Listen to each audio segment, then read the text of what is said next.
This video is going to be so packed, I have no idea how I'm going to stop it from being 2 hours long. There's some news items that I want to get through as well, but the most important message I want to get out to everybody is that the Overwatch Workshop is easily the best thing to ever happen to Overwatch since its release. I know a lot of players that aren't as familiar with the way Blizzard games work when they have these map editor-esque elements in their games, but I assure you this is a massive deal and the best thing they've ever added. My favorite mode right now is keeping it simple, gun game, but there's way more craziness in our near future, I assure you. Okay, getting into the news. The news just keeps pouring in, really weird, out of character. At the time I was editing this video, Play Overwatch tweeted out another, I guess we can't call it a teaser because the event's already out, lore drop, I guess? This one is an audio log of Maximilian selling out Doomfist to the Overwatch crew. As you play through Storm Rising, of course, you confront Maximilian at the end of it. Well, this is a subsequent call-in of Maximilian making good on that request to tell Overwatch where Doomfist is in Singapore. I'm pretty interested in Blizzard following up the event with this, because normally there's just nothing, and they only use these lore drops to build up anticipation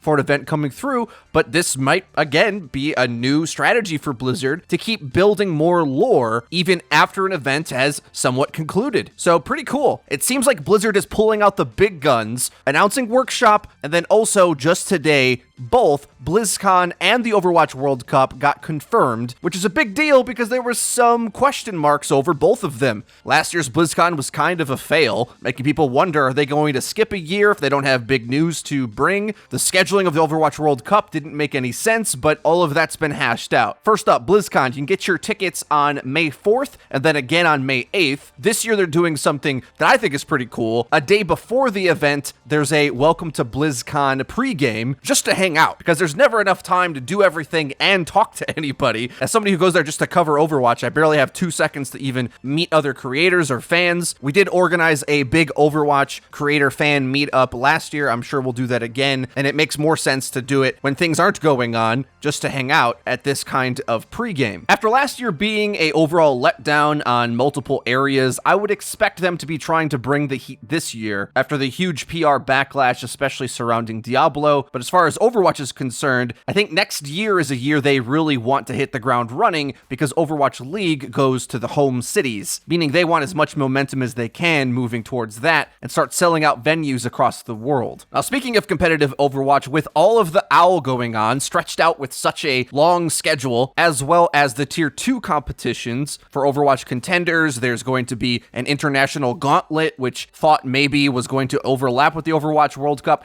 Instead, what they're doing is shrinking the Overwatch World Cup to a really short time frame, which I would say is a good idea overall, because to be honest, there was just so many games played and streamed over the course of multiple weeks in the previous years. I would say this is a good move, but I'm sure some people won't take this too lightly. So the way the scheduling of this gets condensed drastically is that they'll be ranking and seeding top 5 teams based on their previous performance last year and the other years, weighting more significantly towards recency. But all the other countries that don't get a bye through the preliminaries have to play an open single elimination bracket online, which I know a lot of people don't like, but come on, this is the World Cup. Let's stop taking ourselves too seriously. It'll all be streamed, but they won't be flying to different countries and setting up shop locally. Instead, then, there seems to be a more significant group stage that will be played at BlizzCon in Anaheim. So overall, we're going to be seeing less teams get the spotlight, but I think a bigger percentage of the matches will be higher quality rather than seeing tons of group stage of everybody, even teams that might have one pro on them and not really a hope and a prayer to make a dent. Everybody can get their go on the online tournament, but the way this schedule's set up, it condenses for time, but also allows for the better teams to have a more significant weight in the playtime of the overall event. Then after this mini group stage, there's the finals playoffs, which supposedly all of this will be held on 2 separate days. So that's kind of crazy, but if you stream, I guess, 12 hours both days, it'll work out. I like this because there was rumors that the World Cup was going to be going away, which I would hate to see happen. Instead, they're just shrinking it down to really its best components, which is, sure, giving all the countries in the world a shot to compete, but not allowing them to kind of overstay their welcome and play a full group stage up against everyone in their area. No. None of that. Go at it, prove yourself in a single elimination gauntlet style bracket first, then go to a group stage where we'll have the top 10 teams teams play, which then whittles down to a smaller playoffs for the final day. All of this will make much better matches overall. Okay, we're going to get into talking about the workshop now, which I cannot speak positively enough about, but I know a lot of you guys want us to at least give a shout out to competitive play, which I haven't forgot about. The season will be ending in 5 days. Keeping in mind, last season, they had pretty much no waiting time between the next season starting, which I think is a good idea. Just keep it rolling. The waiting period doesn't really do anything, but you want to keep in mind, despite people wanting to throw at the end of the season, where you end up has a significant bias on how your placements work for the next season. In fact, you would say that's the largest contributing factor, so don't throw your matches at the end of the season. Try your best, because you want to end up as high as you can so that you can start higher come season 16. Now, for the rest of the video, we're going to be talking about awesome things out of the Overwatch workshop. The new game mode section will be a significant portion of the video, but first I want to talk about heroes, because that's the area that I think people are most mystified by and don't really understand or have a grip on what this new mode allows you to do with hero prototyping. And I'll note as well, when I say you, I really mean those few who are dedicated to actually put the work in to develop something. We, the players, can just be lazy gamers and allow some of the best among us to create awesome stuff for us all to enjoy. That's why you should be excited about the workshop mode. Even if you're never going to create anything yourself, we get to bear the fruits of other people's labor, which is why you should be excited. Now, Keith Mirren, who is a Overwatch developer posting onto the forums, explained a quick demo of a new ability you can add into Overwatch, where this rule set replaces Tracer's blink in place of an area of effect attack. And with any of these things, you can use the import code into the workshop to put these settings into your own game and start toying around with it yourself. So although this might not look like much, we lose Tracer's blink, and instead she gets this little magical ring around her on the floor that damages enemies. And I want to note, this type of thing is a building block. It's a mechanic. What's really interesting is when you start to add these things together, and I'll try to explain that as we go along through the video. You might say, okay, Tracer with a ring AoE effect, I'm not impressed. Okay, that's still kind of basic. Now we're going to start to look to other community members who have posted stuff up to Reddit. Keep in mind, everybody's links to their post will be in the description sourced for this video. Go check them out and interact with them on there. This first one is turning Brigitte into Darth Vader. And although, yeah, you can't use art assets or change the look of a lot of things, you can say give Brigitte a force choke, which freezes the target and does damage over time. Okay, how about a couple other abilities? A force jump that leaps Darth Vader across the map, or a force push that teleports an opponent or teammate wherever you want. Now, this stuff is crazy overpowered and isn't meant to be used necessarily in Overwatch, but it's the type of building block that creators can use to put into other specific game modes. So keep that in your mind. We're going to reference that again later. Here's another example from Captain Planet. He works for the Overwatch League.